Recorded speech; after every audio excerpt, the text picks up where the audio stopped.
Assalamu alaikum, everybody. Hello and welcome back to Starlight Sabrina.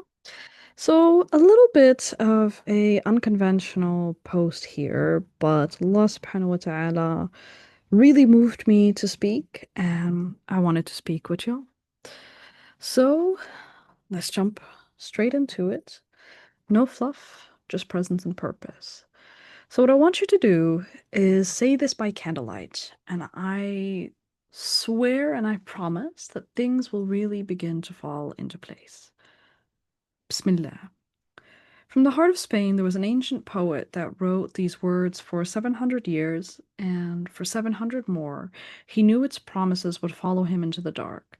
This is your first healing and high tea exercise, and I hope, ladies, inshallah, God willing, you will find kind of the peace and presence that you need through this exercise. So, what prompted this candlelit discussion? A year ago, I walked away from that which I loved the most. My tears were just so loud, so visceral, so present that they could rip through the gilded walls of the Royal Alcazar of Sevilla in Spain. I felt like I was here nor there, really and truly stranded, like a caravan in the desert almost, searching for that water, that singular drop that would confirm to me everything that I had been praying for. Am I crazy? Am I delusional? Do I know what I want? Is what I want coming to me? Because in this dunya reality, this 3D reality, everything around me is screaming the opposite. But within me, in my ruh, in my nafs, in my heart and my soul, I'm seeing a different story play out.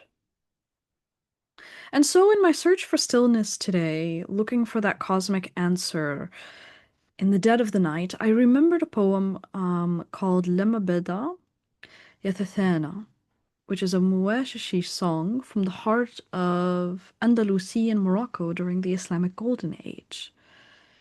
The song is a song of yearning, where the writer is so enamored and infatuated with a woman that he loves, and he's constantly swaying to her. And in her uncertainty, but her yearning and desire, she's swaying back to him as well. But there's still this palpable tension around how their souls will meet. Yet, subhanallah, their souls were always bound to meet. And 700 years later, their love still perfumes the streets of the Maghribi world, from mystical Marrakesh to sweet Sevilla.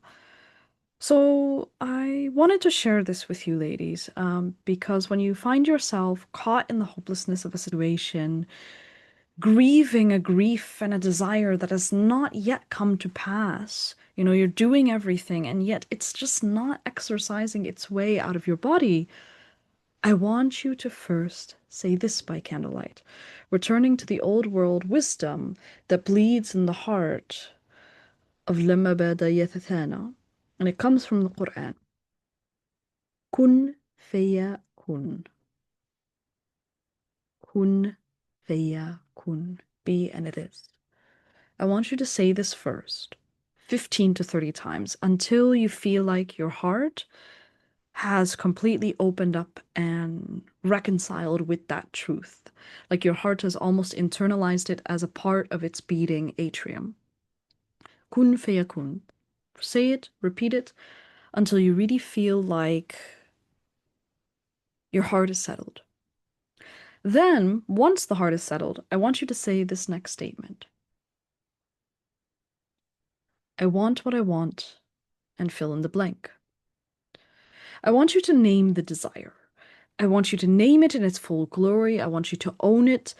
I don't want you to dress it up in pretty words that feel palpable to Allah subhanahu wa ta'ala. I want you to own it. Ya Rabbil Alameen, my Lord of Lords, I want this. This is what I want. And repeat it again 15 to 30 times. Then, like clockwork, I want you to go into what I'm calling the second layer of candlelight conviction. Even if I can't see how, This is what I know about my situation. I want you to find the good and say it. Not the bad, not the evil, not the ugly, not the infinite reasons in your head why you're telling yourself Allah will not give me this or Allah will not give me that. But I want you to look for the genuine good in what you're yearning for and what you want. Let your intuition cry and scream and shake the walls of the Alcazar in Sevilla 15 to 30 times. Even if I can't see this about my situation, this is what I know, that I still want it. That Allah is the turner of hearts and He keeps turning my heart to this. This was the good in the past. This is the good in the present. This is the good in the future. Claim the good.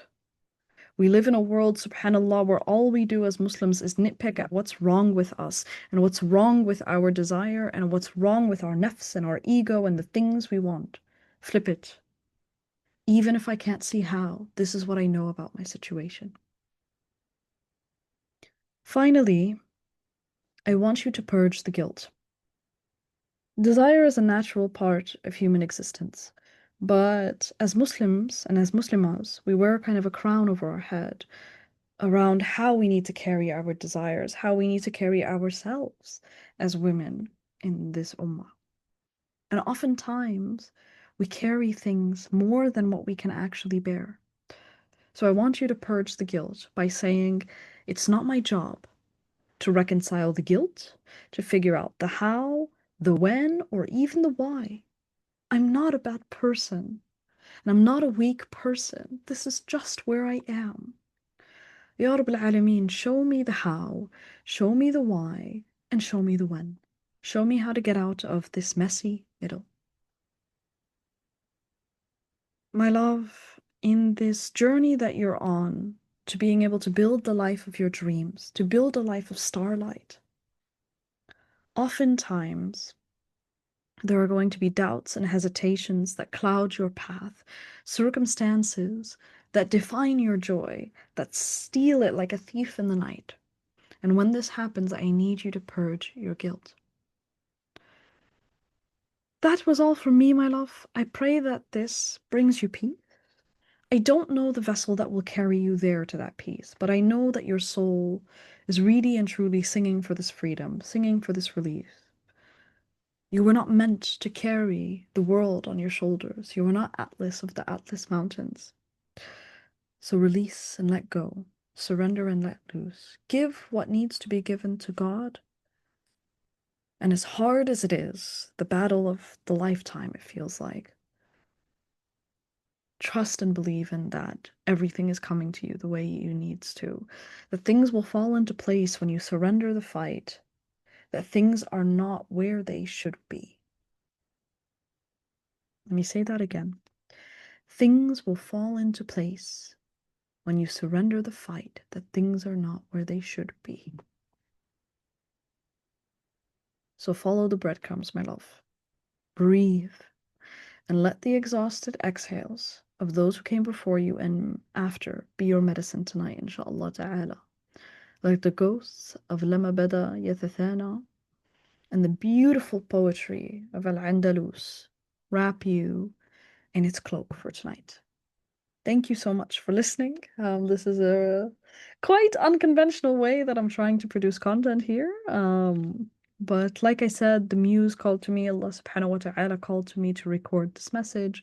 So here I am to respond to that reply. As a final note, my love, before we part ways, I want you to know, as the post says here, you are not too much. Your longing is really and truly not too loud for this dunya, for this alam, for the akhirah, for this world. And I want you to know that if you're walking through the ache of becoming, I will absolutely walk with you. But remember, do not make yourself small because your desires feel small. Turn to Allah, now and always, to get you there. Thank you all for listening. I'm Starlight Sabrina again. If you like this video, please, as the cliche goes, like, share, subscribe, and comment, as it really, really helps get this message to the right people at the right time, subhanAllah. And I'll see you in the next one. Remember, this is not your fight to carry. This is not your war that you have to wage. Your desire will sway to you and you will sway back to it, but what matters is the consistent core in the middle. Thank you, my loves. I'll see you in the next one.